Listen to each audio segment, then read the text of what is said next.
باجر آمیدی یک جوان باجران کو برنیاسا بن شینوار و جهن دیروکی.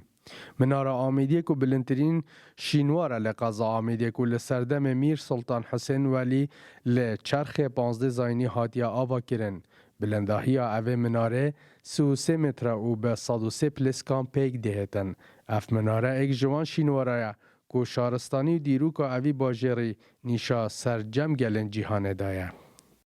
چه در آن دیار نکرد یک وکنگی هاتی آوا کردن چون میجوی اکل سر هبو زمان رژیم بردا او میجو هات جبرن سر برای که حدان که برجی دیاره لنویسینوی یا جبری الدیف جدارت کو عمل دیفچین سال 1534 یا هاتی آوا کردن سر دست سلطان حسین ولی هنده جدار دید بیشن سر دست نوردین زنگی هاتی آوا کردن بین سالا پشتی مناره مثل او جیجیه بیتن نزدیکی 900 ساله. شینوارناسک جی دیارت که جبو نافبرنا دیروک و شهرستانیا باجر آمیدی زور جاران رژیم برین عراقه هولاش نافبرنا اوه مناره دایه.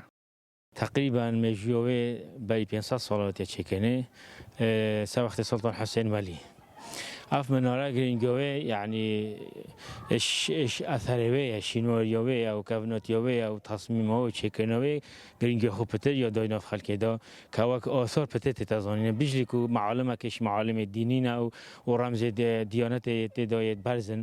مناره آمیدی بشک بویا جبو ناساندنا شهرستانی و میجی یا اوی باجری بو گل جیهانه لورا سالانه هزاران گشتیار لسرانسر جیهانه سردانا اوه منارت کن. اسام عبدالرحمن، کانال گلی کردستان، آمیدیه.